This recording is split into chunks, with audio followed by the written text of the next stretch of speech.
And today I was going to try doing this problem in Kotlin, so we'll see how it goes. Let me know how it looks. And I'm going to go ahead and start a new project first. Actually, haven't done many new projects in Kotlin, so it'll be interesting. I don't think I need some big, heavy kind of build system, so I'm just going to go straight up Kotlin. I guess I could compile it to JavaScript, but ew. It just seems kind of weird if I don't need to. Call this LeetCoding. And yeah, that all looks good. I'm not quite sure how running tests will go here, if I can do it in the same file or whatever, but I guess we'll find out.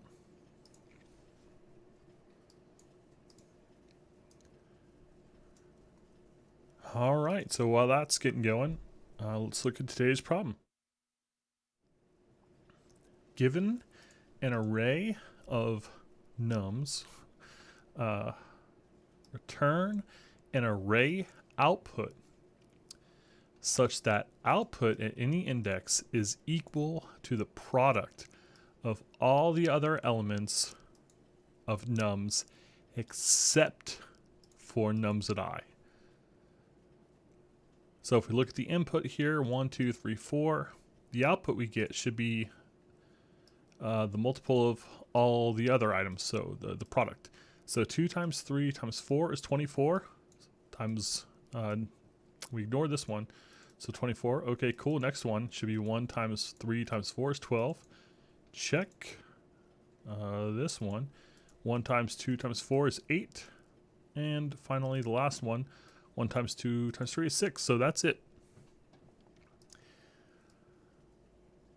Okay, nothing interesting there other than to let us know that we don't have to worry about anything going over 32 bits. That was nice of them. Now we have a note here. And here is the rub. Please solve this without division and in linear time. Okay, so that'll be up to us to kind of do that. Because I don't imagine they'll be checking to see if we're dividing anywhere in our code. But that kind of stinks, because my initial thought was, okay, well, we'll just go through and multiply everything. And then we'll go through and we'll say, so the total product here is 1 times 2 times 3 times 4, so 24. We say 24 divided by 1 is 24. 24 divided by 2 is 12. 24 divided by 3 is 8, and so on. And so that would be a linear solution, however, that is using division. So, if we're not using division, what else can we do here? I mean, I could, like the brute force solution would basically just be to iterate through this thing multiple times and say the first index, we would just multiply all these together. And here, we would multiply these all together, and so on. But that would be an n-squared algorithm, which violates the rules and probably wouldn't run in good enough time. And also, just from doing that, we can see that it's basically doing a lot of redundant work, which seems really bad. So my next inclination was basically to keep some sort of running multiple.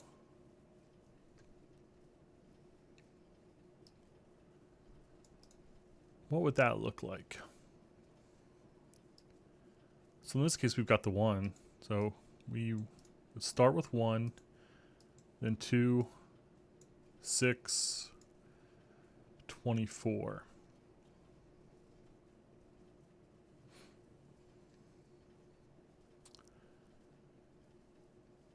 I don't think that really helps us. So not seeing an easy way to do this out multiplication. I can see that memoization is going to take some sort of role here. Where basically I am going to do the multiplication and I'm going to basically stash results of any two numbers being multiplied together. So I'm going to kind of play with that idea a little bit. I'm still kind of mulling this over. So if we had 1, 2, 3, 4,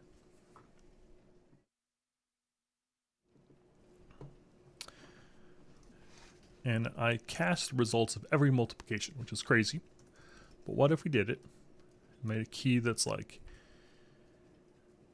hey, 0 index times the first index equals 2. So this is like my key. And then 0 times my second index. Okay. And when I say 0, I'm talking about the indexes here. So 1 times 3. O times 3. It's going to be 4. Okay. Does that help me at all? If we kept going with it, I don't need to do 1 times 0 because I've already done that. 1 times 2 now. It's an operation I haven't done yet. 6.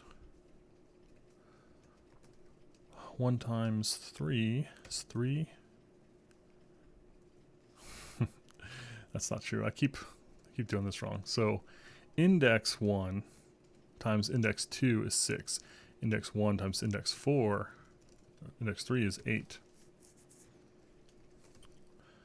Almost done.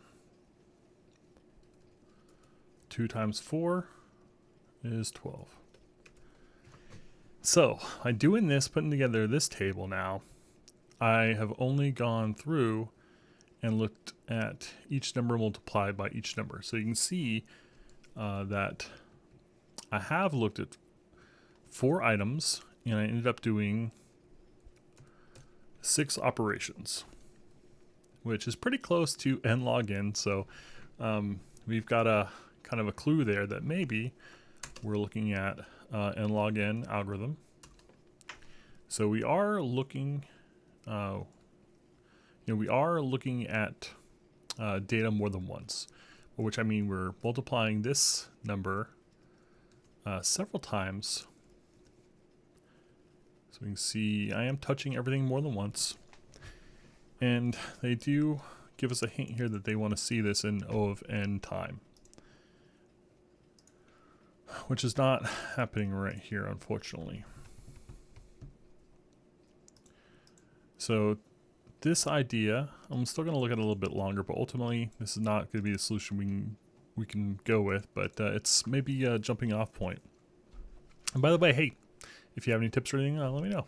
This is just casual, not competing or anything. So it's all about delete code and chill, yo. So just filling out this table, and even then, that's n log n, but we haven't even solved the problem yet. We just have the kind of pieces. So based on this information, if I said, hey, yo, what's this first item? Then I would have to look at all the keys that don't make up this item. So I would look at this, this, and this. 6, 8, and 12. Does that even give me the right answer? No, it does not. What does that mean? So I multiply those two. Index 1 and index 3. No. That should have been like that. So yeah, in this case, I am... That is interesting, though. I'm double counting this multiplication. So this is just kind of a bad thing anyway. But there are some things that are interesting about this. So I'm going to kind of keep this in mind and maybe take another tack here where I think about it more like a tree. So if I started off with this first item, we'll say this is index 0. So I'll put in brackets. And I kind of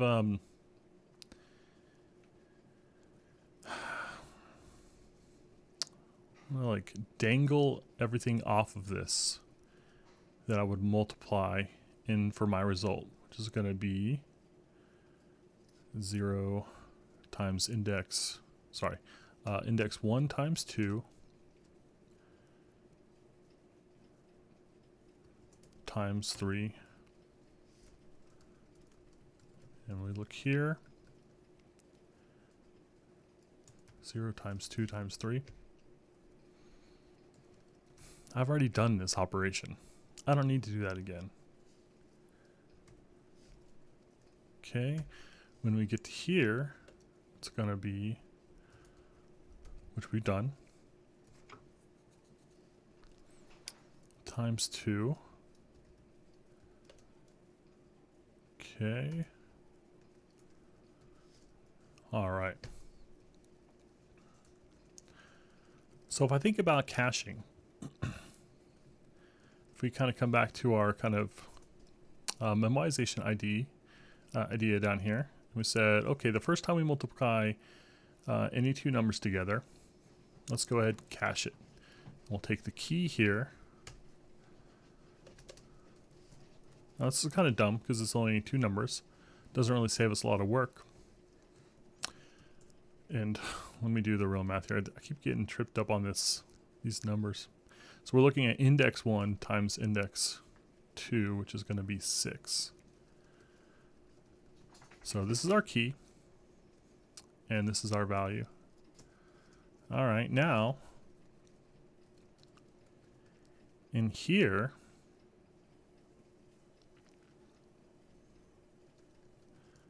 I could even keep another key.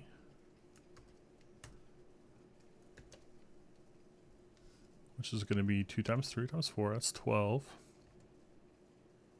And now I've done this operation.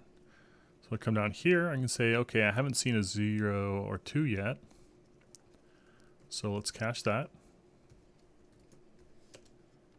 And we get 1 times 2. All right, and then we've got a 0 times 2 times 3.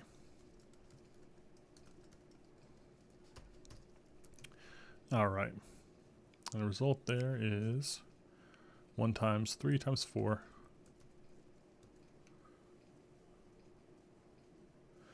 Yeah, what's up? Yeah, I'm not sure what to make of this. I keep writing this stuff out though, because it just... This is actually 24. I'm kind of seeing a pattern here. I'm still kind of trying to understand it, but it just feels like a tree to me. But, oh, I was going to do Kotlin too. Trying Kotlin today. Yeah, so I haven't got into do any sort of coding yet. Still kind of thinking things through. But yeah, I'm struggling as well.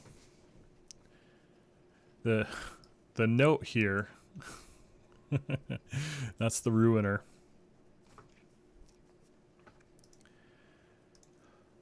So what I'm kind of thinking is like looking at the way this is kind of laid out, you know, the way I've been talking about these keys, is it kind of looks like links in a chain, which is what makes me kind of think of a tree structure.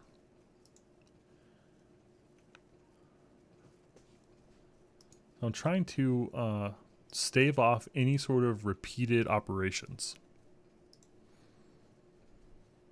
So that was O times 3. Now here we've got a O times 2. Which is 1 times 3, okay?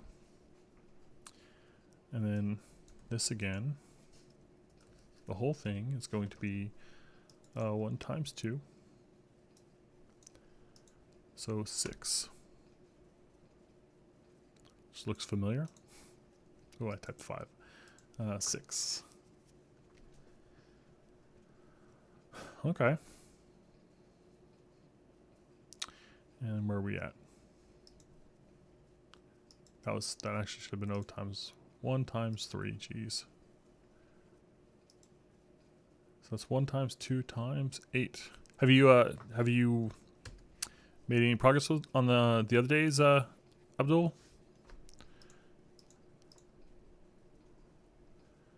Yeah, 2, 6, 24, 12. Oh, sorry, I have my kind of screen minute brains. I shortened your name there. So, Abdul Rahman. And, you know, please correct me if I got that wrong. Down here, 0 times 1, we already had. So we didn't have to do that calculation again. I've already got that cached. And then 0 times 1 times 2 is a new key. Fit that in right here. And that's going to be the answer of 0 times 1 times 2, so 12. So then when it comes to actually figuring out the array, I basically have to look at all the keys in order that I've calculated so far. Not this order though. So then I should get the results that we expect from our example here. So I should have 24. And then what else did I get? Should have 12, an 8, and a 6. 12 and 8. And so I goofed up some math here and I didn't get a 6. 0, 1, 2 should have been 6. Oh my gosh. So that's how we got our answer. So we didn't do any extra calculations there. We had a problem getting these back in the right order though, which is pretty gross. Oh man, that contiguous subarray one. Oh my gosh. That one beat me up. I can't be doing that long on this problem. If it starts looking like it's going to take that long, I'm going to do this thing with division and look at the answers. But this just feels like a tree to me. So I'm going to kind of rewind this a little bit and think about this like a tree now. And maybe even several trees. And I'm just going to write out the numbers. I'm tired of dealing with those indexes. That's annoying. So if we were looking at the answer for index 1, index 0, which is 1, if we treated that like the root of a tree, maybe even a linked list,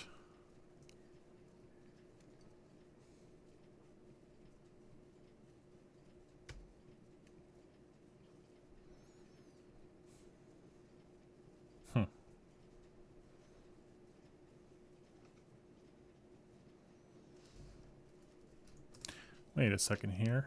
I'm going to push pause on that tree idea. I keep getting myself into trouble to use. What if I did something even simpler? What if I just thought about it like a stack? And I'm still experimenting here. I don't know. I haven't figured out what to do here yet. But what if I pushed 1, pushed 2, popped it off, took my answer. Okay, so now we know index 0 times 1 is 2. Here's our stack. I need like some sort of icon for a stack. I don't know. I pushed a 3 on.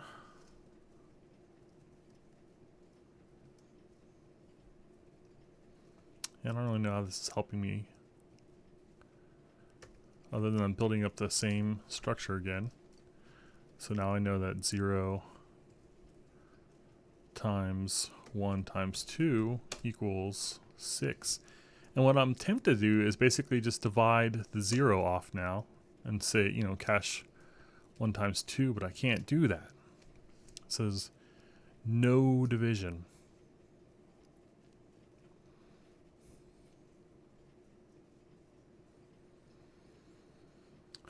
So what does that mean?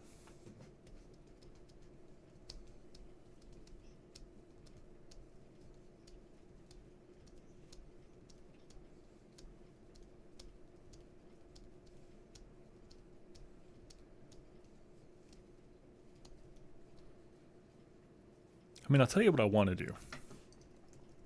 What feels like should be the answer here is I should be able to, knowing that there is a 0 of n solution without division, is I want to iterate through this array and I want to keep a running product.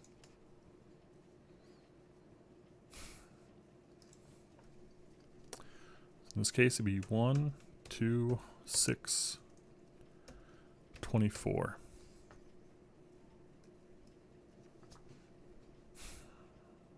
What does that buy me?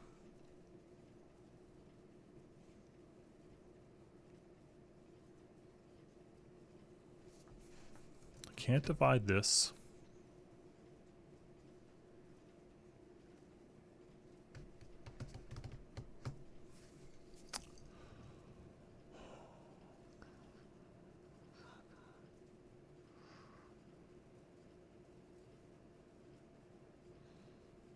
Yeah, that's what I'm kind of leaning towards, Abdul Rahman. I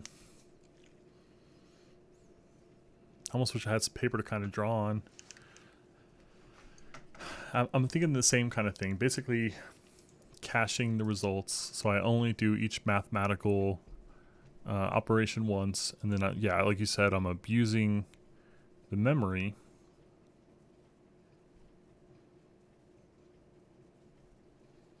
So I don't do repeated calculations.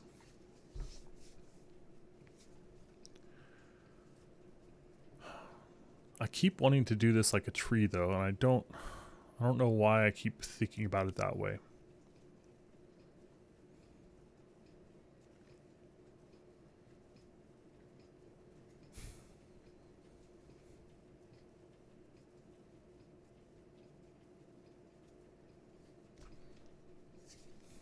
Don't know why I keep thinking about it that way. And even when I thought about like looping through, and the way I was thinking about doing it, it ended up being more than n. It ended up being O of n log n, which is not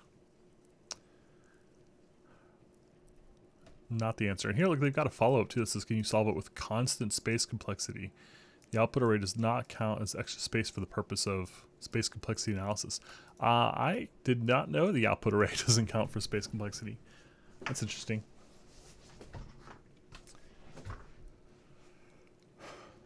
When I did space complexity, I always counted the output. I don't know if that's a them thing or a me thing.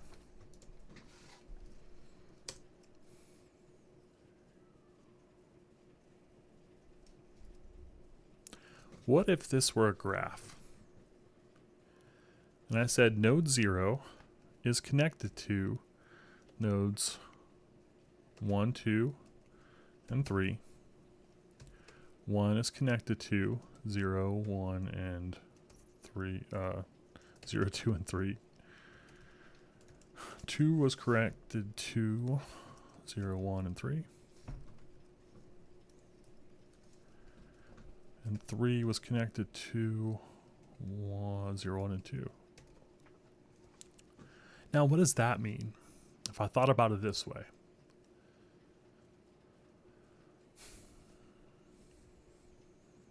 There's something that's pretty nice about thinking about it that way. Like I can easily tell what my neighbors are. And I could easily multiply up my neighbors. So that feels pretty good. I could basically visit each node and say, hey, multiply your neighbors. You multiply your neighbors. I'm doing repeated calculations though. So that's not good.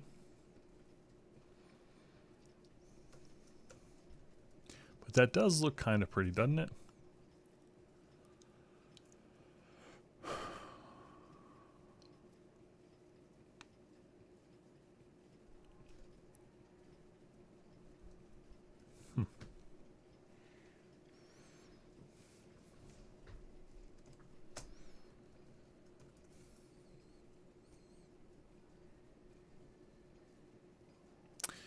Yeah, I don't know about that follow-up. I got other stuff I want to do tonight, so I don't know.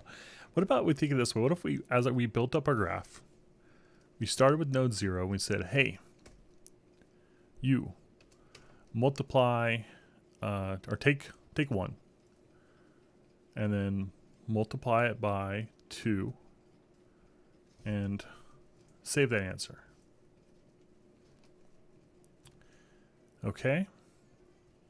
Now, take that number multiplied by 3 and save that answer.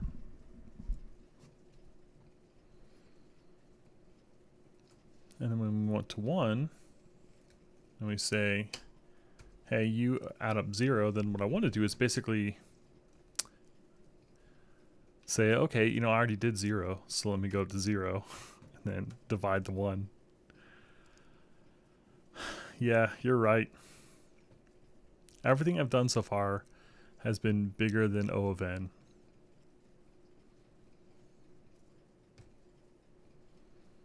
the only way to keep it O of n is to only do each multiplication one time.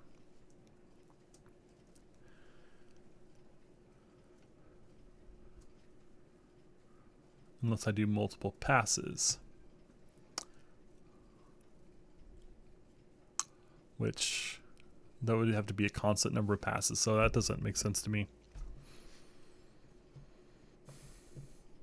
So I don't know. What have we looked at? We looked at trees a little bit. We talked about hash, caching, memoization. We talked about graphs a little bit. It was interesting. I haven't seen any graph problems yet in LeetCode problems, but maybe it is. What else might help us here? I don't think linked list helps us at all. Yeah, I know the chat is so delayed. I need to figure out what the deal is with that. It's really annoying. Sorry about that.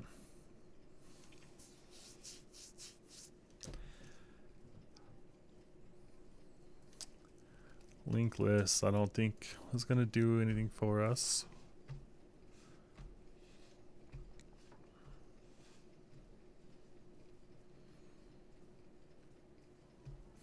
I mean, I have a long history of doing poorly on dynamic programming. And this this solution right here, constant space complexity, that's a screaming dynamic programming solution to me. I'm just so bad at those. But hey, that's why I'm here, right? For the practice. Ooh, I only have about 30 more minutes tonight.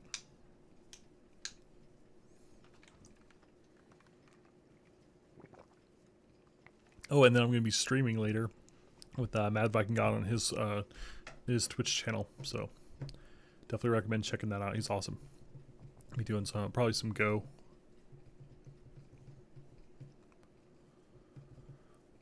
Just caching trees, graphs.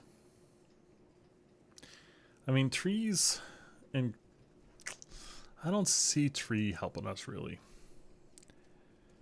Almost all tree algorithms that I'm used to dealing with are going to involve some sort of log n that corresponds to like the depth of the tree or whatever.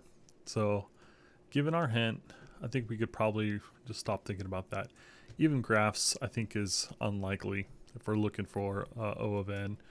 We might be able to do something slick here where we kind of construct a graph and only do our linked lists. I do think dynamic programming is the winner.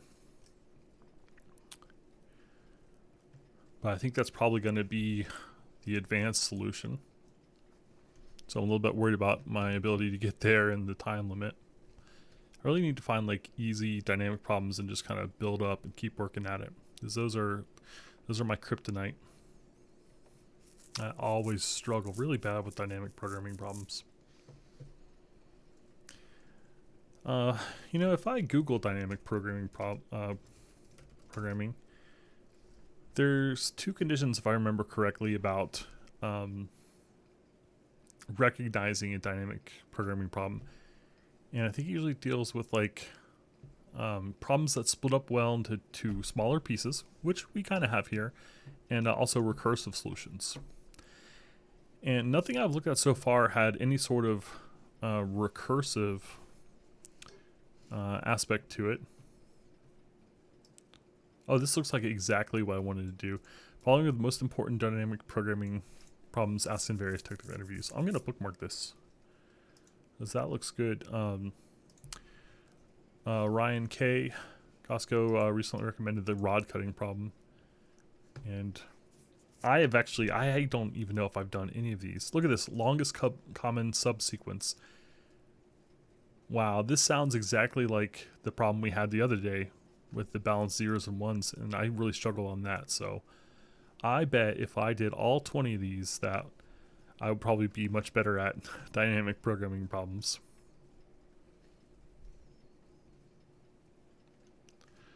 Okay. Good.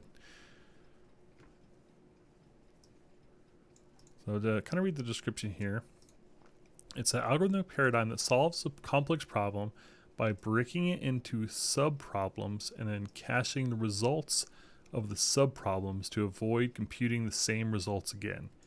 That is exactly what we want to do here.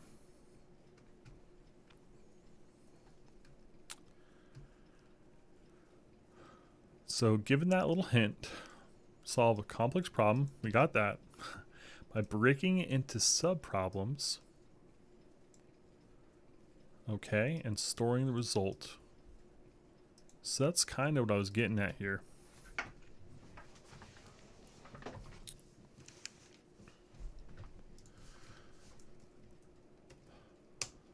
So,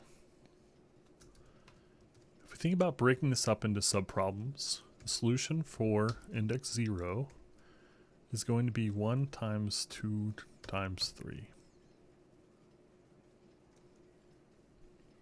If we broke this problem up and said, how can we make this smaller? Then I see 1 times 2, and then I see multiplying the result times 3. But when I do that, here's what keeps tripping me up, is that I am also kind of doing this 2 times 3 again.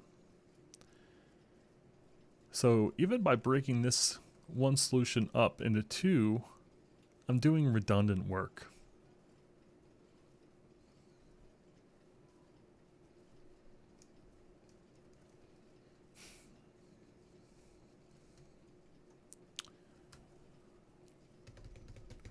So what if I tried really hard to just not do redundant work first? What would I do then?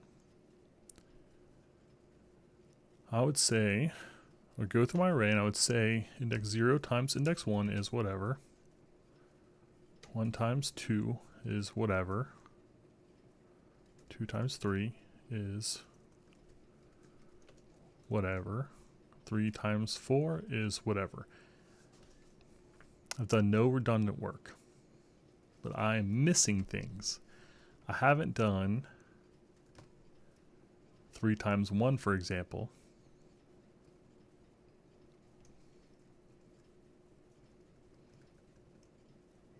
Do I need to do that? You kind of explode this out. So maybe I should have said 0 times 1 times 2 times 3. And here, I don't need to do 0 times 1 again because I've already done it. It's just the keys backwards. So I would multiply that by 3 and by 4. Here, I would do times 4, and that I would only do once. Have I done any repeated operations by doing this? This first number I do have to multiply by every other item in the array. I don't see how to not do that. Oh, there's no 4. Okay. There's no 4. So with an array of 4 indexes, I do a total of 6 operations, which still seems like O of n log n to me, but is it? Like, how can we not multiply every combination together? I don't understand how that's even possible.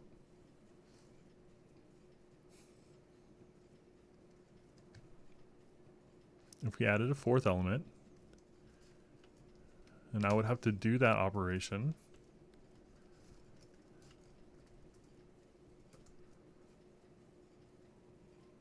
Oops. 3 times 4. So every time I add a new item, I do have to do a certain amount of work.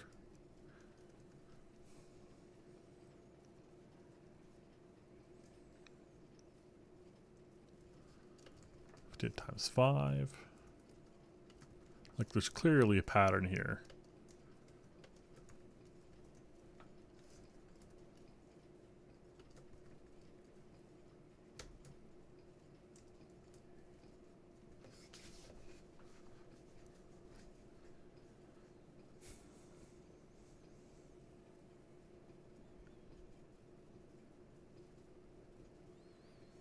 How can I only look at every number once?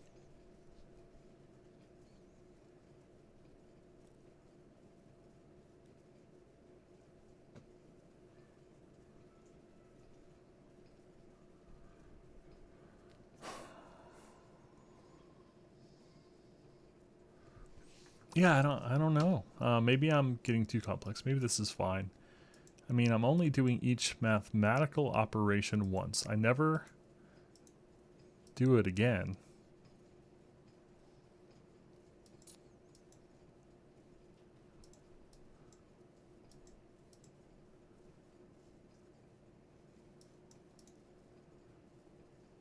But I believe the runtime, unless I'm missing something, I mean, are you thinking the same thing, Abdul Rahman? Like, are we looking at an n log n algorithm if we cache things that way?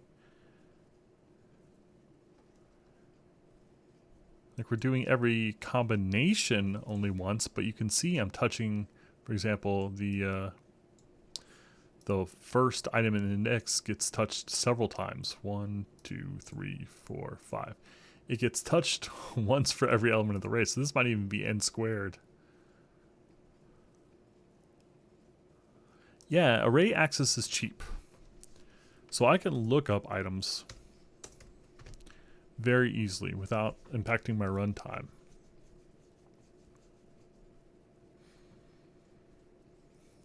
Same with multiplication.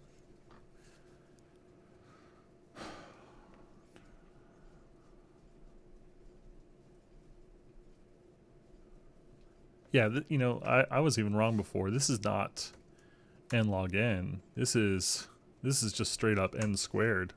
Like, this is 2 for loops that I'm describing here.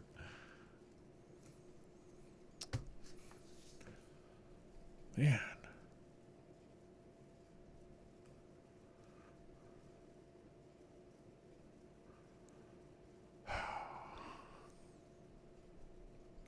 Yeah, it's totally right. Totally right.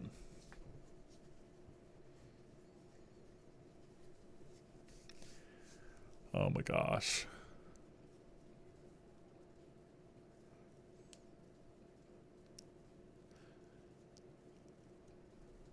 What else?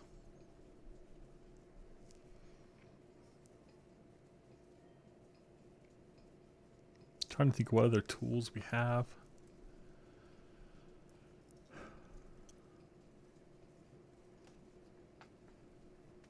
Alright, so if we go back to thinking about it like a dynamic programming solution.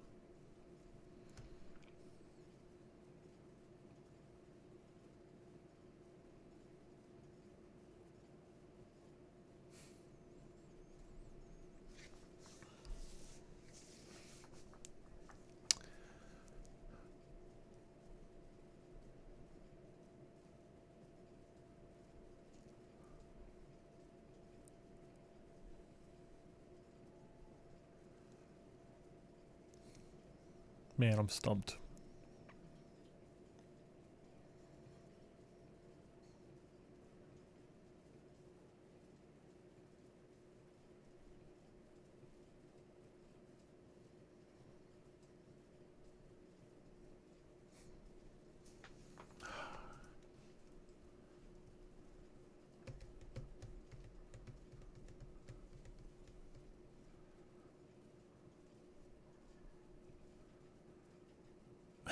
Yeah, I'm in the same bucket. I keep thinking about things that I think are essentially dead ends, and so I'm trying to avoid them.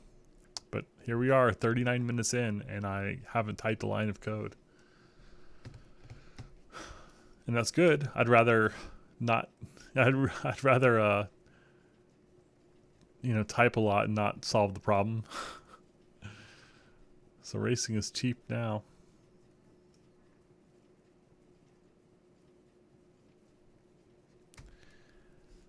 Caching seems really good.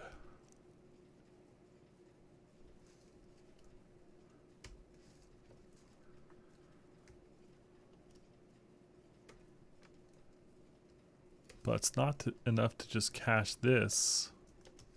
Because, yeah, that's what you're saying, is we end up doing this repeated calculation of 1 times 2 times 3. over again, or we end up doing this one. Either way, n squared.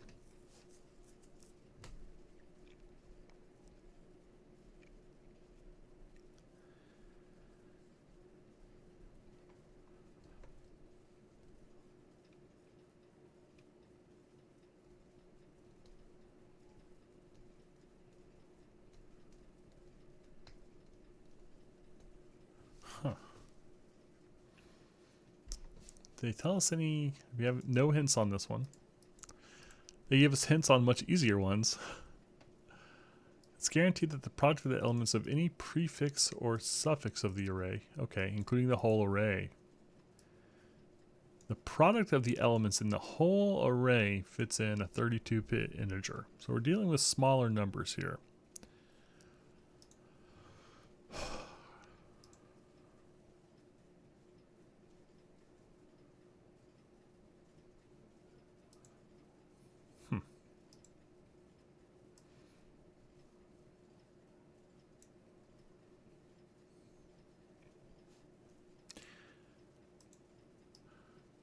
This fits inside a 32-bit integer. Is there any sort of bitwise stuff we can do? Bit masking.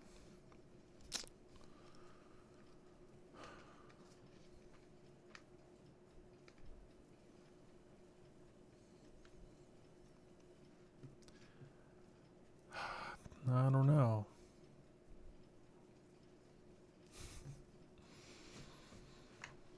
Gosh.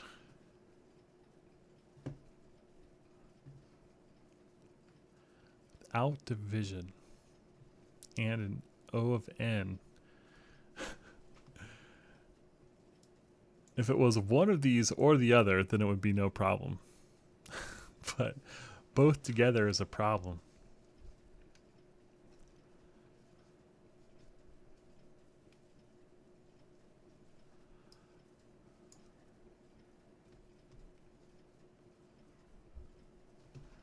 I kind of want to look this guy up on LeetCode proper and see.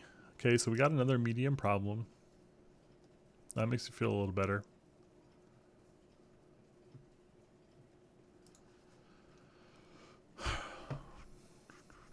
Their definition of medium and my definition of a medium are very different. I would consider this a difficult problem.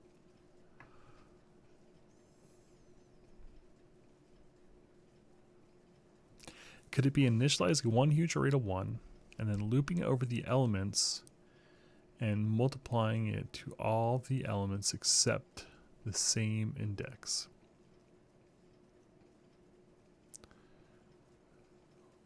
Yeah. That avoids division, but that's going to be n squared because we have to loop over the array over and over again. So it's kind of like the example it's essentially the same thing as the example we drew out earlier.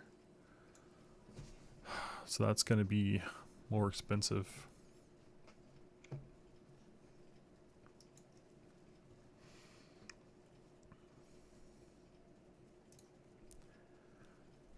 I kind of just want to do it without division and then try to hack some way around the division. I'm sure that's not the way to approach the problem, but I kind of just want to do it for my self-esteem. What would that look like?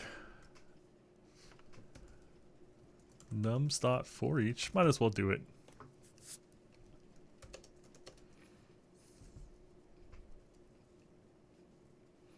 What if the huge array is a constant size?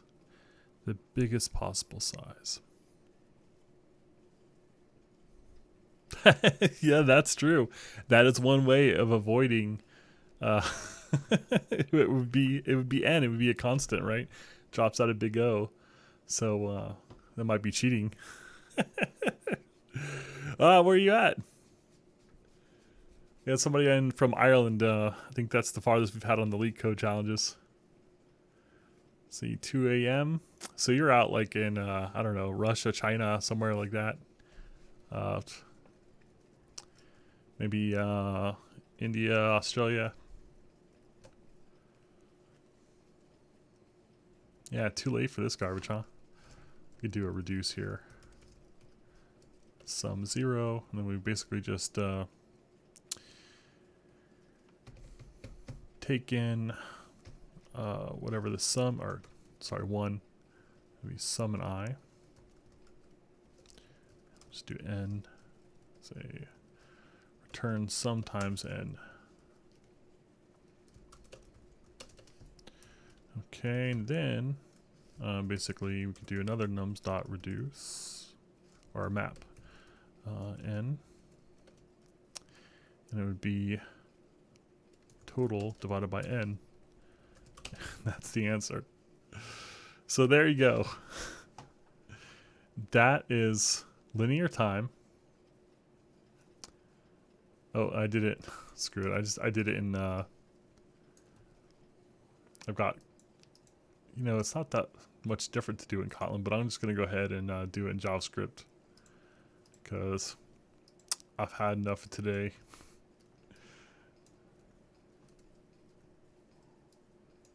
All right, how's that look?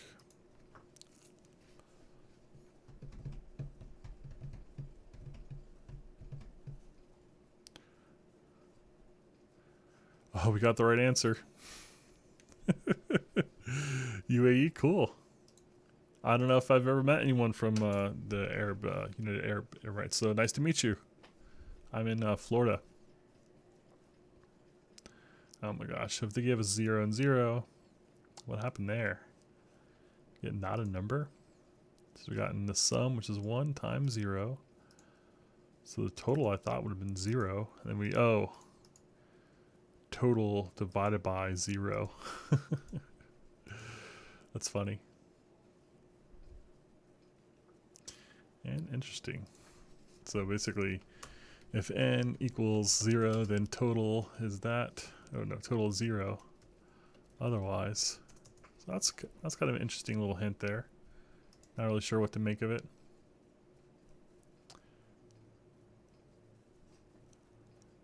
Huh. So that's also interesting. So the solution doesn't like zeros with division. So that's fine. So the other items. So basically it'd be like if this is a, if there's any 0, then we need to basically kind of ignore it. So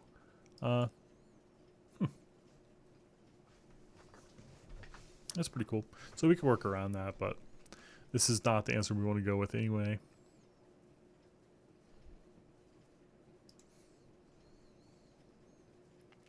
What is the best way to work around that? Because the total I'm going to get is going to be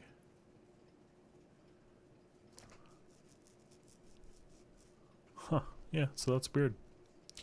I hadn't thought about this, so I kind of just assumed this would work.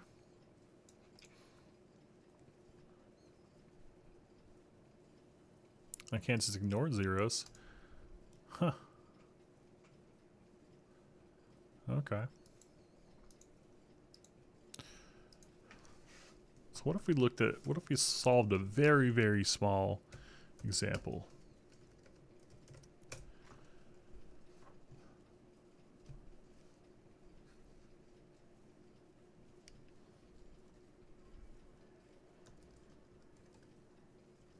Yeah, that's too small to be useful. So in this case,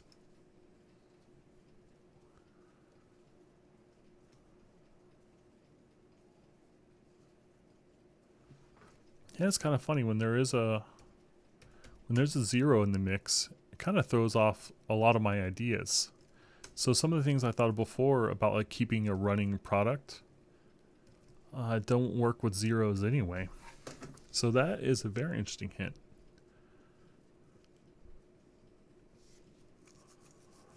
That kind of tells us that that wasn't going to work.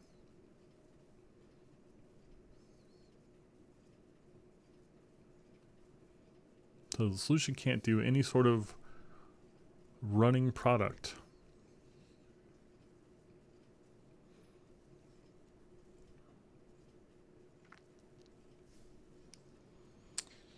What does that mean?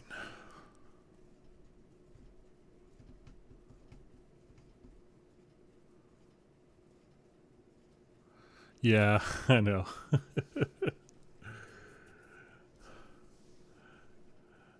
Yeah, that's interesting. Yeah, I'm still kind of grokking that. That immediately rules out several of my the things I had been considering.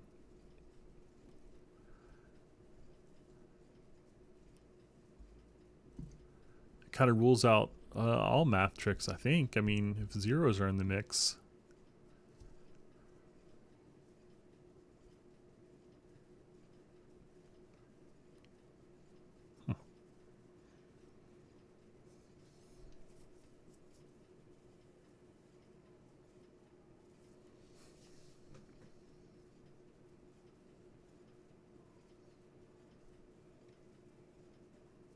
What if we went back to think about it like a graph?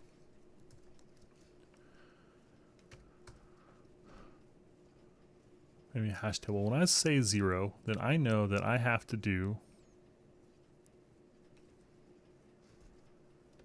1 and 2 and a 3. And the ways I can kind of do that stuff is 1 times 2, 2 times 3, and then there is this 1 times 2 times 3 that I don't believe I can derive any other way here. Is that true? So I'm just going to make up some numbers here. Say we're looking at the numbers 5, 6, and 7. Or, yeah, we'll just start with that. So if I know 5 times 6 is 30, 6 times 7 is 42. Is there a way for me to figure out either what 5 times 7 is or 5 times 6 times 7 without actually doing that math?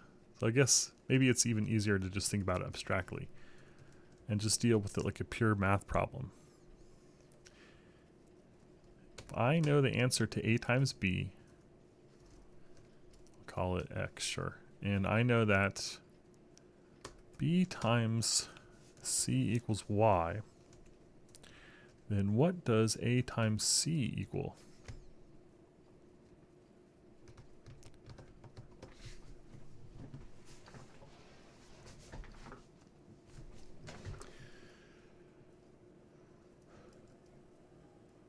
Huh. I remember in math, it's been a long time since I've had an algebra class, but I do remember you can kind of add equations together.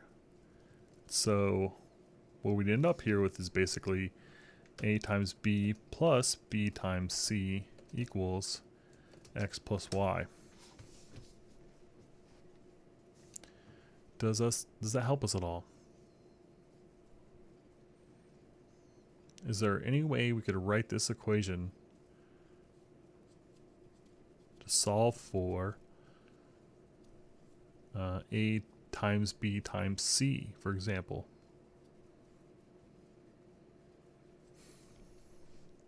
Well, we could factor out the B, and then we get A plus C equals X plus Y.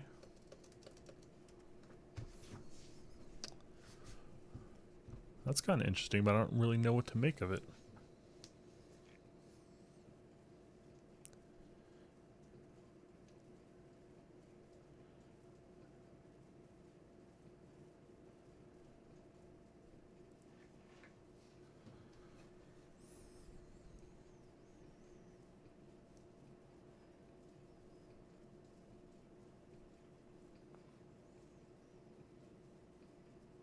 Yeah, they're division.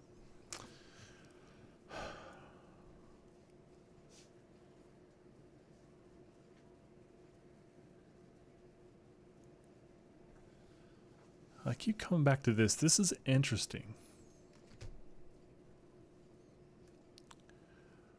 What does addition do for us? So we kind of came up here and said,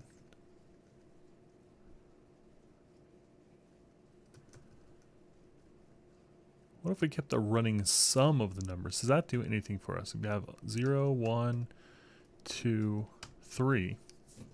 And we can't do division, but we can do subtraction. 0 plus 1 is 1. 1 plus 2 is 3, sorry. Oh, wait. I'm getting confused. We're doing a running sum. We start at 0. 0 plus 0. Okay, fine. 0 plus 1 is 1. 1 plus 2 is 3. 3 plus 3 is 6. So if I had this, what could I do with this?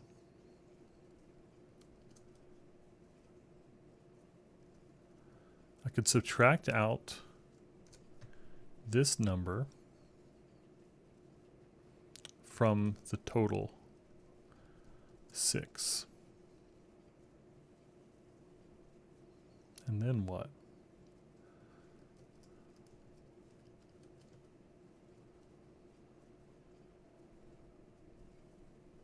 I don't know. It seems like we're onto something there.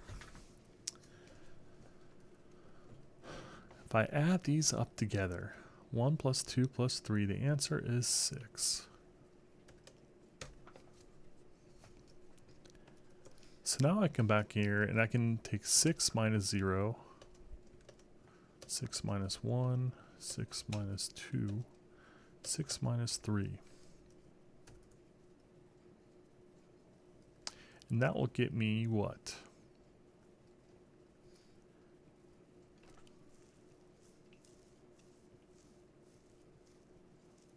I don't know what that gets me. 6, 5, 4, 3.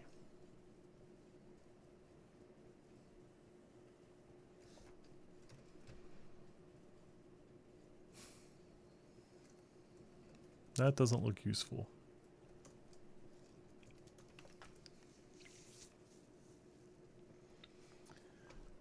But it does seem like we're onto something there. A plus C times B.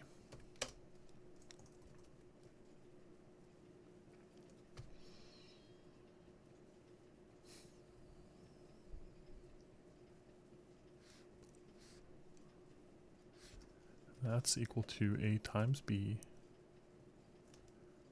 plus A times C. Why am I even adding those two together though? That's because we added the equations together. So yeah, there's a couple problems there. We got the answers here, which I've been ignoring. So I don't know that that actually helps us. Gosh, I don't know. All these medium problems are a killer.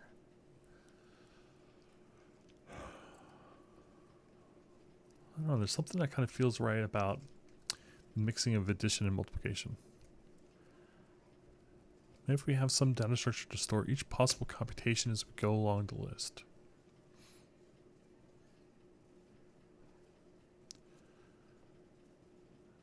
We did end up seeing repeated work with that, but maybe that's not so bad. So in this case, we would basically say, we would go along, we'd say, okay, go through the list. So I would say 0 times 1, 0 times 2, 0 times 3, 1 times 2, 1 times 3, 2 times 3. So we did every number exactly, we did all the multiplications once. The thing I don't like about that is that we started with the input of 4 and we ended up doing 6 operations. So it's not linear.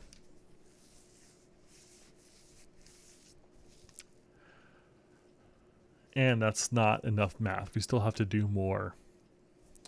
Because I also have to do 0 times 1 times 2. And then times 2 times, yeah, just that, actually that's sufficient. 0 times 2 times 3. So it ends up being n squared.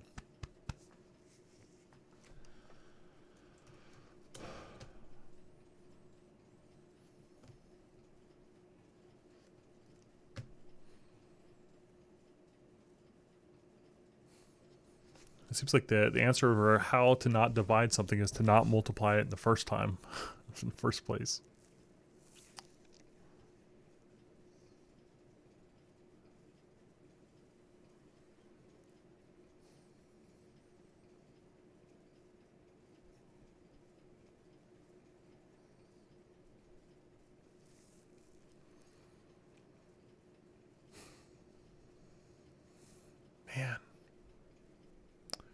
Crap, I'm almost out of time too. Wish I could see a hint.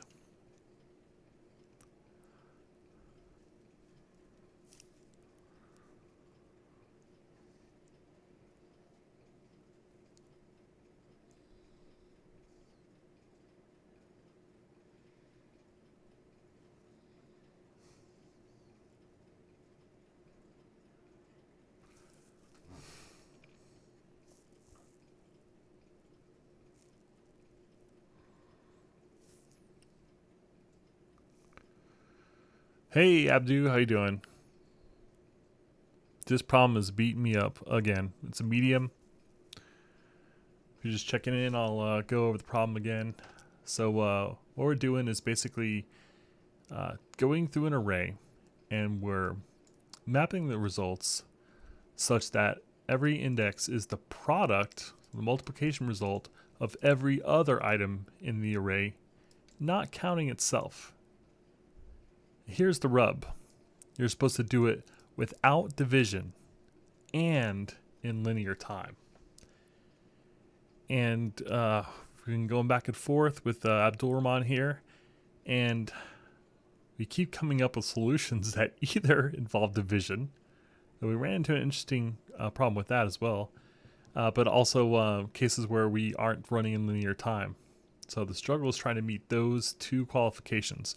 And I think we're looking at a dynamic problem, but it's just been hard. But what we kind of found out is, like, even trying to cheat and solving it without division, we couldn't just multiply all the numbers up and then divide by a current index, because zeros would break us. If you multiply all these numbers together, you get 0. So 0 divided by 0, it would zero out the whole thing, and that's not the correct answer. So it actually makes division tougher than it seems. Like there wasn't a cheap answer there anyway.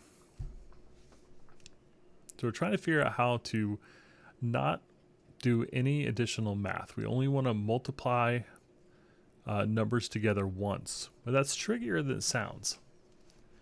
So if we think about like multiplying indexes 0 and 1, and then 0 and 2, and 0 and 3, then that seems like that's a good strategy, and we only do each operation once. But the problem is, as soon as you say, okay, well I need to do 0 times 1, okay, I can look that up, times 2, oh, that's not equivalent to 0 times 1 plus 0 times 2 or times that. It's actually a new operation. So what ends up happening is that you end up saying 0 times 1 times 2, and then 1 times 2 times 3, and so on. So you end up basically doing n squared operations, because you have to look at every number that multiplies every other number, but then also the combinations. Let's see, what am I doing? Yeah, basically like that. So even with 4 items in our index, we end up doing I think we figured out basically 8 operations, which is not linear.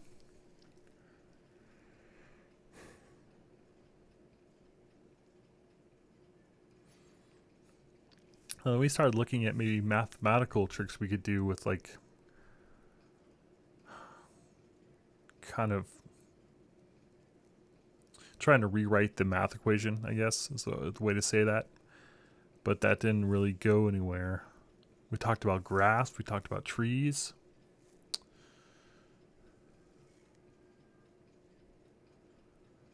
I think combinatorics and permutations are out. They're too slow. So remember, we're trying to get linear time here. And so yeah, just getting beat up today.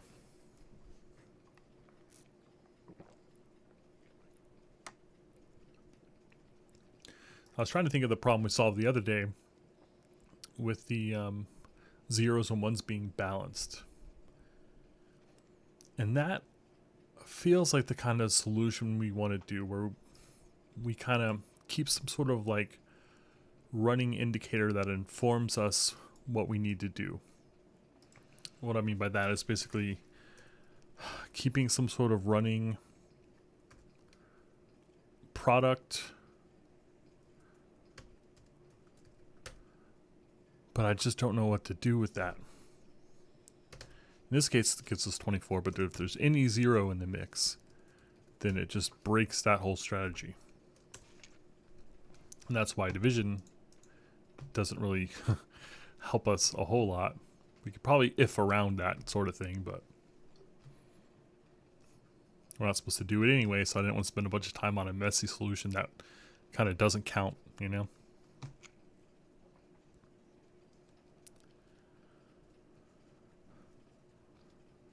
Well, I'm trying to kind of think a little bit, trying to remember. It's been a long time since I've had a math class, but what the relationship is between like division and multiplication and addition and subtraction. I don't want to do a bunch of looping. I don't think that's right either. That'd be much worse than n squared algorithm.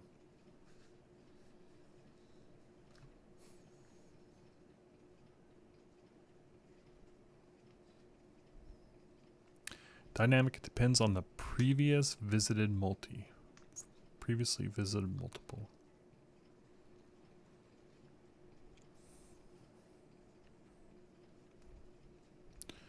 So what does that mean?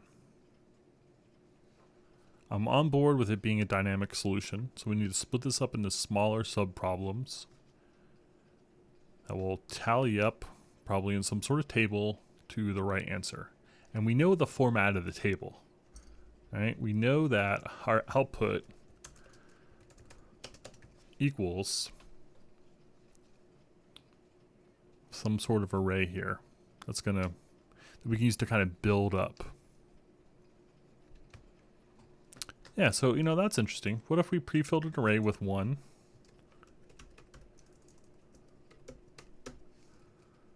And then as we loop through, and Abdul-Rahman, I think you mentioned this.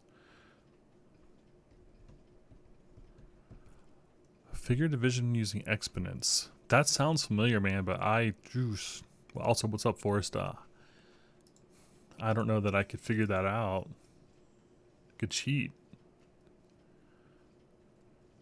Oh, but I think you might have missed this, Forrest, but dividing is kind of its own problem, because if we have any sort of 0 in the mix, then it's going to make our whole sum 0, which kind of breaks that easy solution just kind of looping through.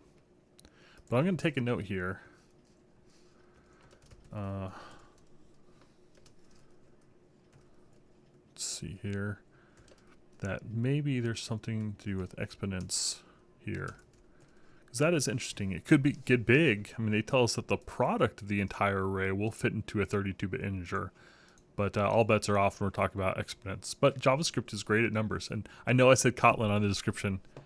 But seeing as how I haven't coded yet, I'm still sticking around in the JavaScript. So maybe we'll do it in JavaScript first, get it working, and then pop over. But I don't want to let this go. I am supposed to be meeting somebody online, though. So let me get that up in another window here, just in case I need to bounce. Maybe I can talk him into helping. All right, cool.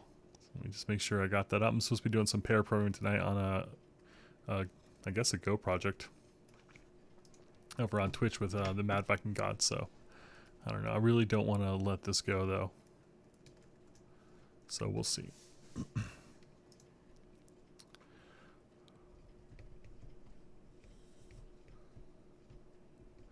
Yeah, did I do this map before?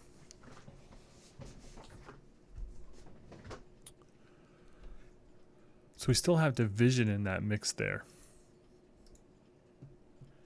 And yeah, Abdu, I think you're right about how we have to kind of build things up. I just don't know how to do that without repeating work, which makes it an n squared solution. We want this to be an O of n time.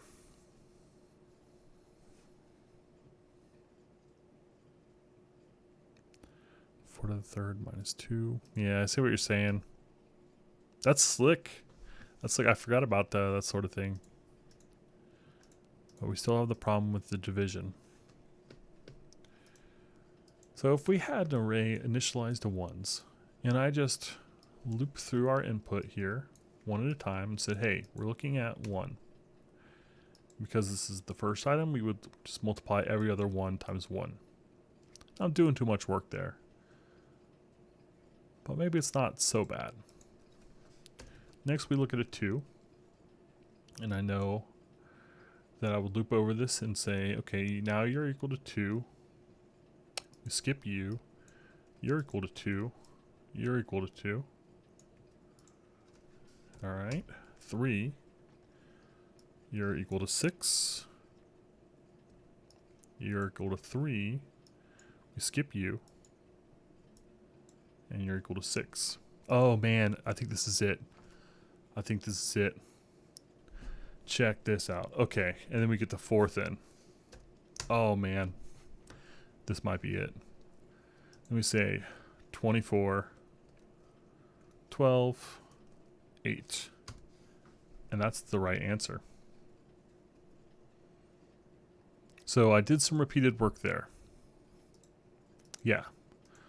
So I think that might be the right track though, but we're not quite there yet. But I like how that felt. That seemed right to me. So let's try that again. We have const output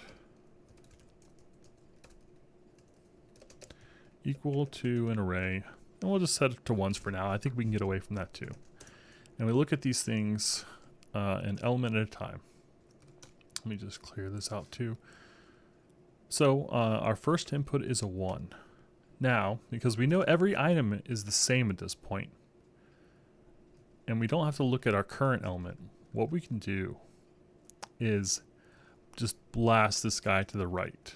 So we do this math operation once of 1 times 1, and we... Okay, yeah. Let me even... Well, I think this is it. I think this is it. Could be wrong. I often am. But let's start our output as an empty array. And our input, we're just going to look at 1 at a time. Oh my gosh, I can't spell. I'm so excited. Alright, so our input is a 1. So here, this is going to be our first spot. We don't want to mess with that. I'm going to go ahead and pre-fill it with a 1. Or, yeah, we'll do an underscore, sure. Just trying to represent that. Now we know the length of the array is 4. So what we can do is, because we don't want to do all this extra writes to the array, because that's too many writes. So we can just pop a 1 in here. And we know that everything to this right, to the right of this 1 is also 1. But we don't have to write that, we just know that. So I'll draw like an arrow or something here that kind of lets us know, like, hey, everything from here on is 1. We don't know what this is yet, but everything here on is 1. So now if the input is 2, we know that this becomes 2. This is our first time seeing it. We know that we skip this one. You got this? And then from here on, we know it's going to be 2 times 1 gets written here, and everything to the right of this is the same. We get a 3. Now we do have to do some extra work here, so we're not quite linear. But this becomes 6, this becomes 3. We don't touch this one. Everything to the right is now 3. There is nothing else to the right. That's fine. Now we get this 4 in. We know this becomes, we have to do the math, 24, 12, 8, and we don't touch this one. So I did something wrong here. I think I missed a number. This should have been 6. But we didn't do that many calculations there. That wasn't terrible to do by hand. There were some repeats, so we're not quite linear.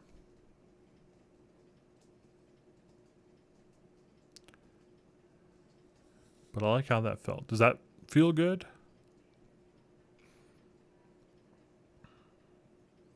I'm going to walk that again with a 0. We'll do 0, 2, 4, 6. Sure. We'll call this current. We're getting closer to coding. Our output is currently, basically null.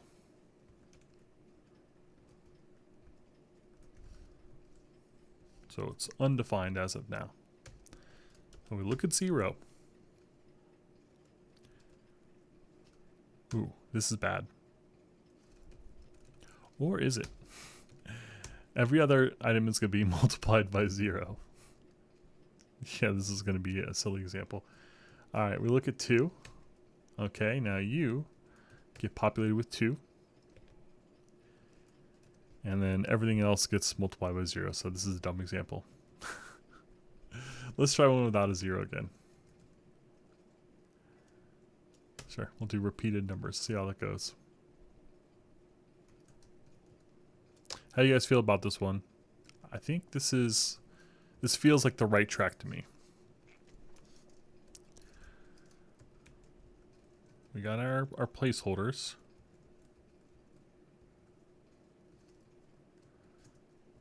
Current item we're looking at is 2. We don't change this one. We do change this one. Next item is another 2. Do change this one. Skip. Now, because this one, if you remember, is kind of a continuation, it should actually be this number times this number. So now we know that this is also 4, but we don't have to write that. We get a 4. We know we skip this one, but everything to the right is now going to be 16. And then there's nothing else to the right. Now, I haven't been updating these numbers. So I think that is that's clutch.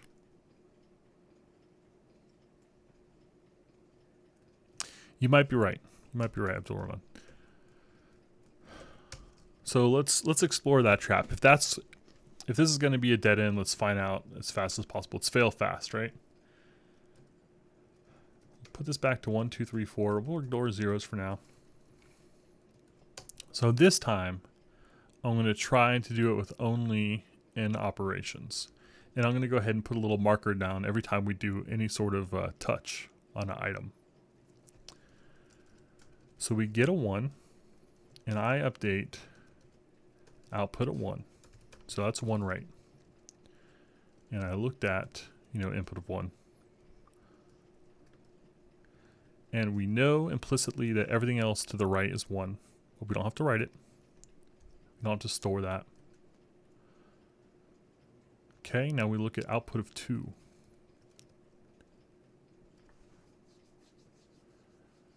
So, here, we know that everything to the right needs to be multiplied by 2, including wrapping around 2 here. Yeah, Forrest, so I have not talked about that, but I'm definitely thinking about that. I'm definitely thinking about that. Going backwards. So here, it becomes 2. And everything else is 2 times 1. It wraps around.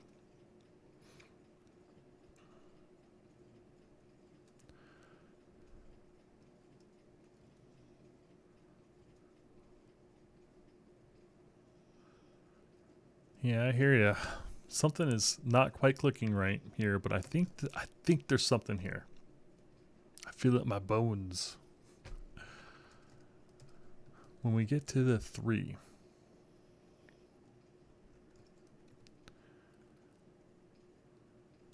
I'm going to write the 3 here. And we know that everything else to the right needs to be multiplied by 3. Now, I don't want to write it.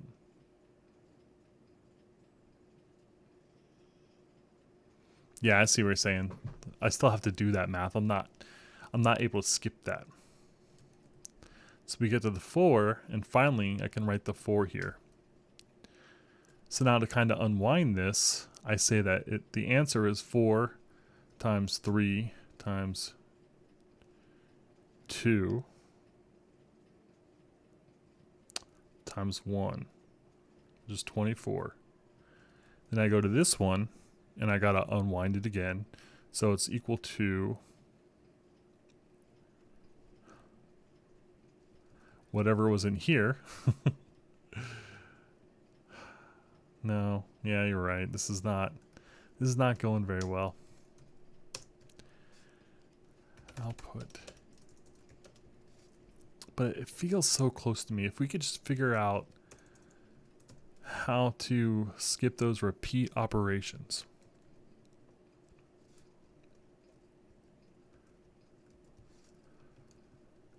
We get the 1.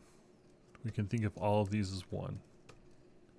When we get the 2, we think of all of these as 1 times 2.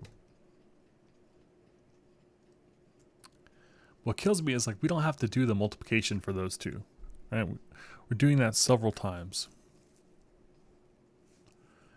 So I don't need to write all of those.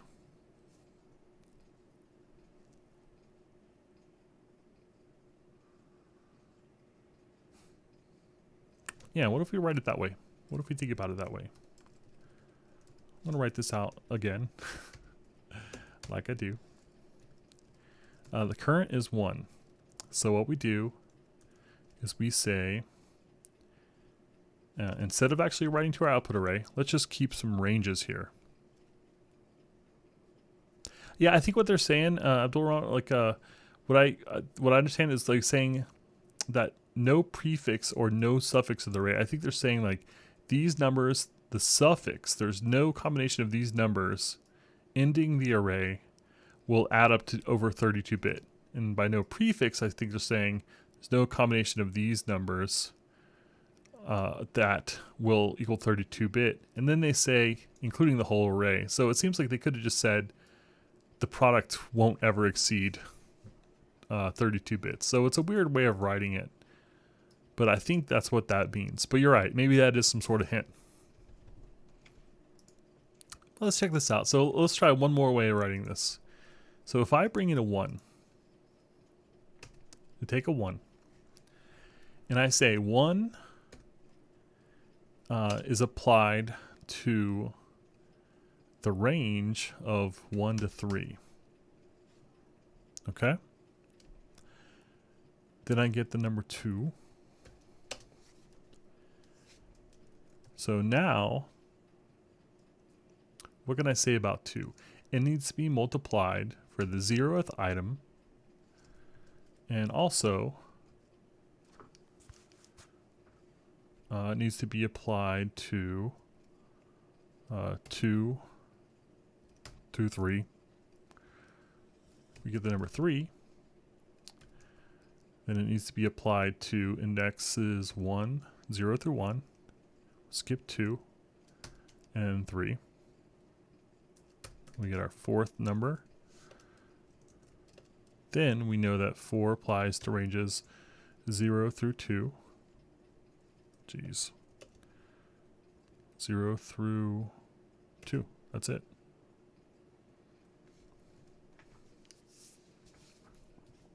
What can I do with that information? That was a single pass. And I've defined the math that needs to happen.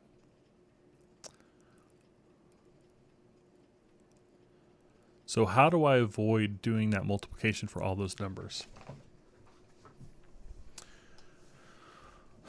What can I do with this?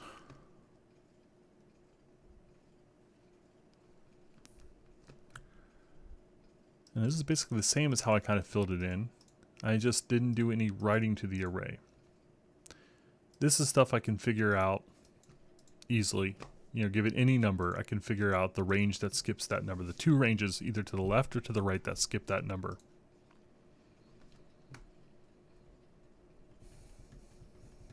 That feels powerful to me. I just don't know what that means. So there's the numbers to the right. There's nothing to the left. In this case, there's only a range to the left, nothing to the right. What if I took this range and said, well, what is this range equal to?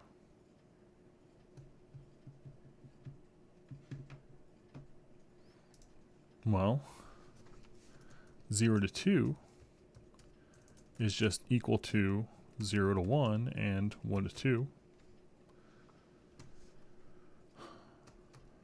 Does that buy us anything?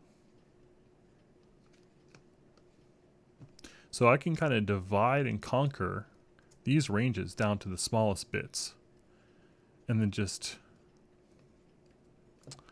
multiply those together. But that's repeated operations.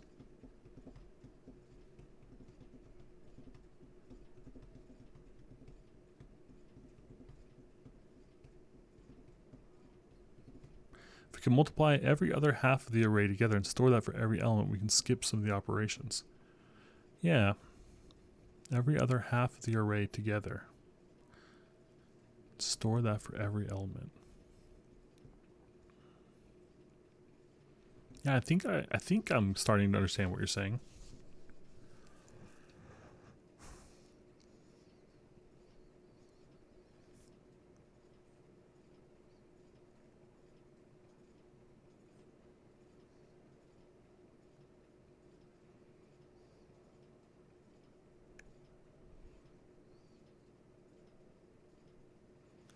And where this breaks down is basically that it's not enough for me to just know this number and this number.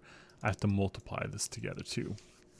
That's where it breaks down, and that's where we enter n squared land.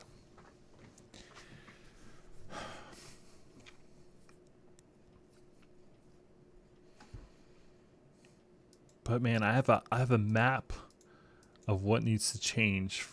I can figure out, if you give me any number, you tell me index 6, I can tell you, oh, that's going to be whatever the result of the 0 times 5s are, and whatever the results of the 7 times whatevers are. Say we got 10 multiplied. Like, doesn't that feel like something?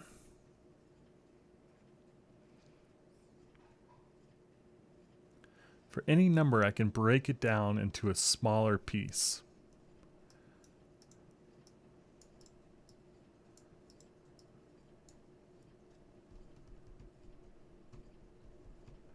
That feels dynamic to me.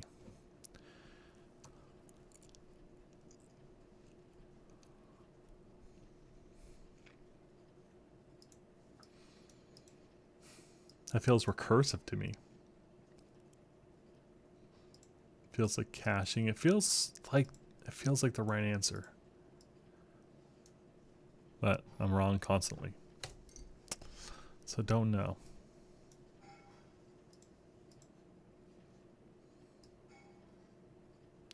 The thing that sucks about this is that if I tell you I know what the range from 0 to 5 is, it doesn't mean that I know what the range from 1 to 6 is. Or, for example, 0 to 4, or any other range. I can't derive that.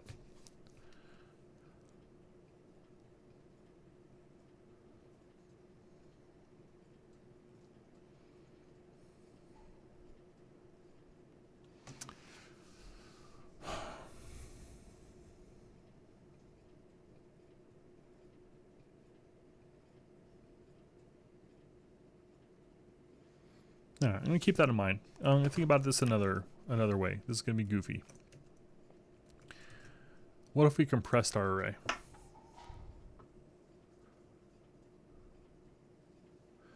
Yeah, so we take our array, we split it into 2 halves, excluding my index. So we're starting here, and then the 2 halves of the arrays would be left is empty, and the rest is 2, 3, 4. And that's index 0. So it's kind of like the ranges we set above. And then from here, we broke this up again.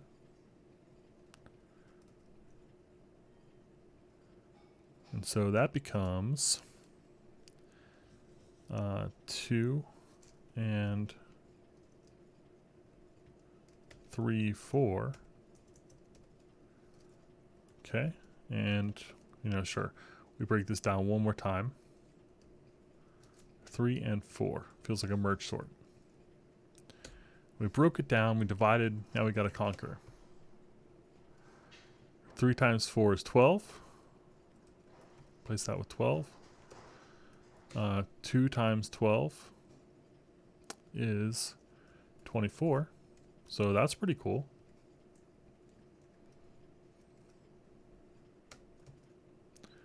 We could have cached all of those along the way.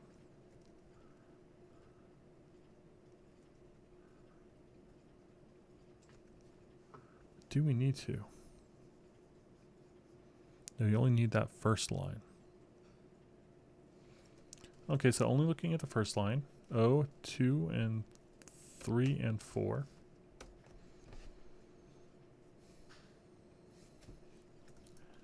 The next line is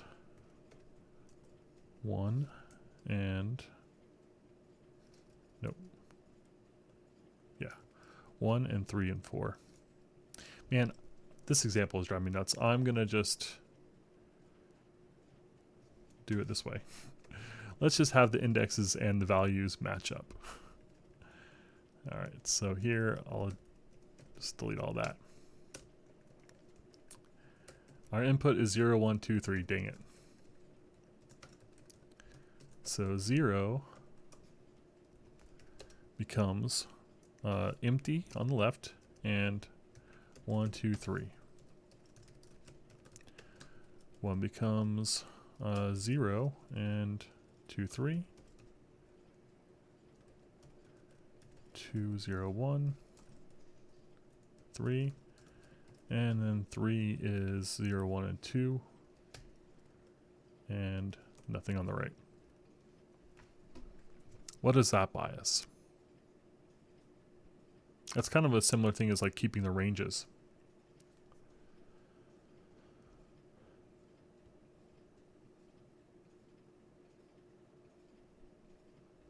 I don't know, that's a cool pattern. Check this out. So 3, no math needed. So I can bubble that up and say, okay, 3 times 2 is 6. Okay. And now I know this, 6 times 1 is also 6. From this side, we need to start here. So 0. 0 times 0 is 0. And, oh man, this is beautiful. So now our answer should just be that, 663.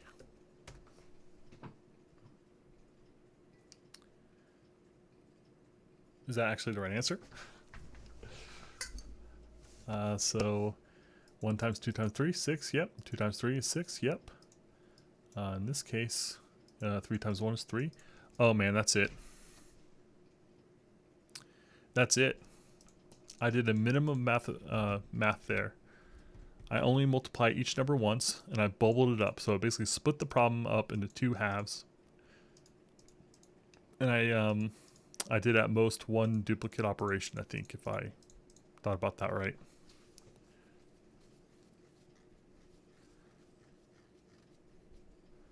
You still multiply the 2 parts together.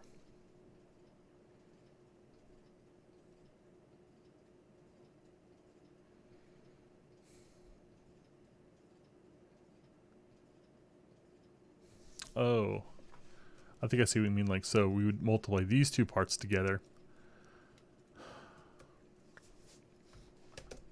Well, maybe that's okay. We could do that in the same step. So it'd be 6, 0, 0, 0. Yeah, and that's probably why they didn't give us an example. Let's try 1, 2, 3, 4 and see how that looks. Input is 1, 2, 3, and 4. So we got indexes 0, 1, 2, 3. So you're going to be, and for any element, I can tell you, you're going to have this many to the left and this many to the right. 2, 3, 4. Same here. We got 1 to the left, 3, 4.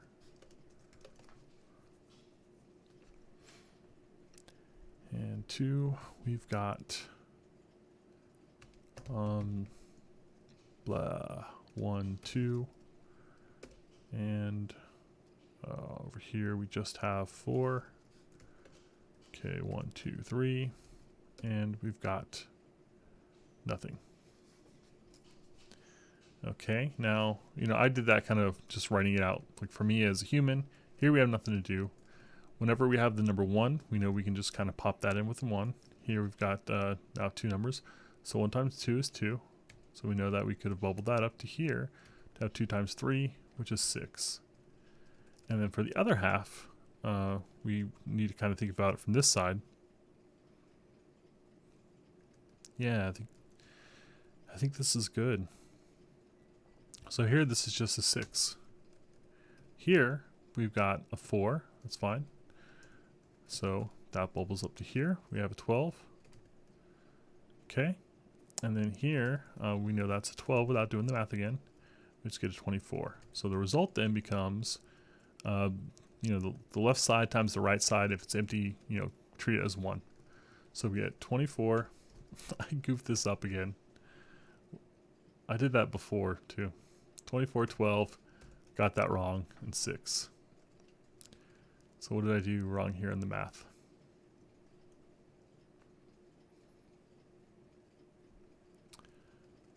Oh, yeah. This should have been a 4. I deleted it. So 24, yeah. Okay. Yeah, and you can take the multiple from backwards. So to kind of write this out one more time, and this time I'm going to do it like I want the computer to do it. 2, 3. Yep. Yeah, I shouldn't see a bubble, you're right. So here I've got nothing to the left, so I'm just going to replace that with 1 times. And here I've got basically a recursive function.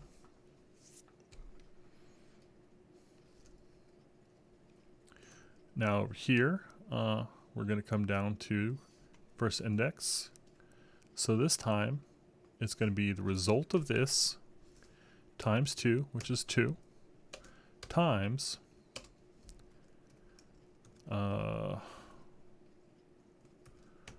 you know, kind of, I'm still not quite sure how to kind of handle this half of it yet. 3 and 4. So we'll come back to that.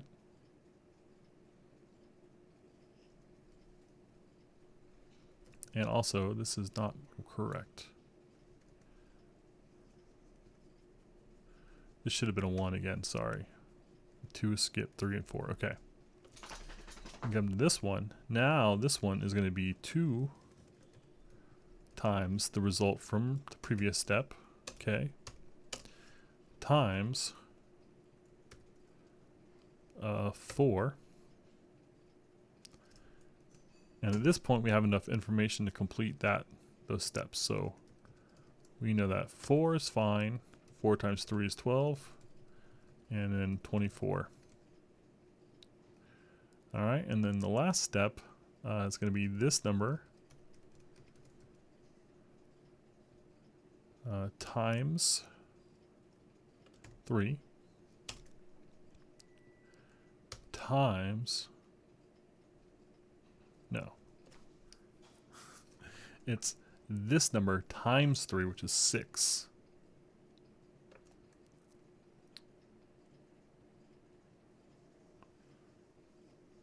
Times, and then 1 because it's empty. Alright, and then when we you know, do that math, essentially we get 24, 12, 8, and 6. Alright, the left side feels good.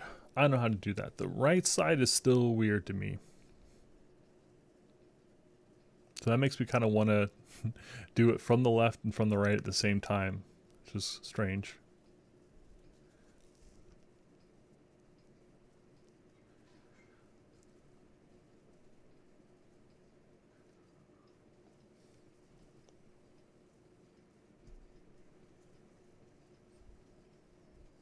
Man, we are so close, and I am so out of time.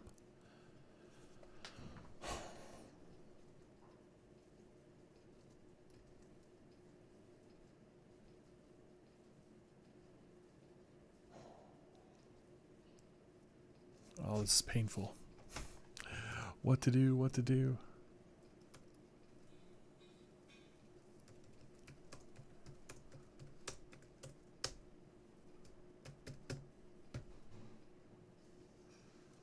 Just came in here. There's that and some stuff we don't want to do yet. Down here, with some stuff.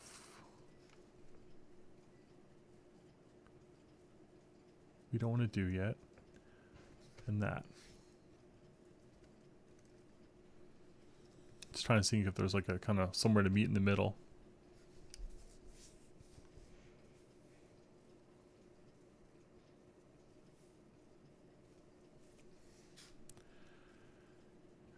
Here we've got a 1. Size of 1.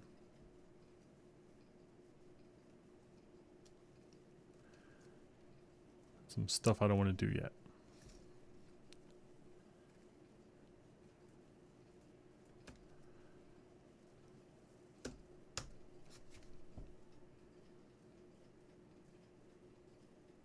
I don't know.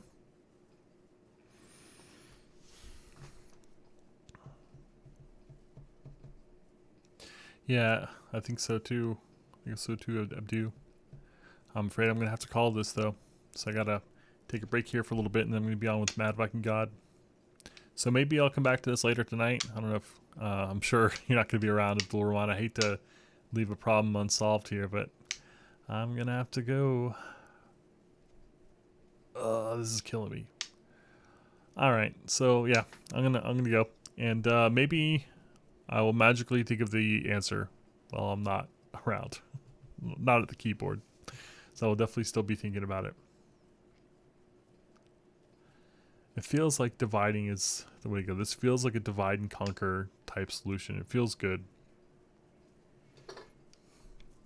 But I just don't see how to get there. So, alright, well, thanks for hanging out. Sorry, it's a bummer. It's a bummy. Hope y'all are doing good and staying safe. I'm going to head out, and then I'm going to try and come back to this, and then just smash it to pieces. Yeah. Catch you later.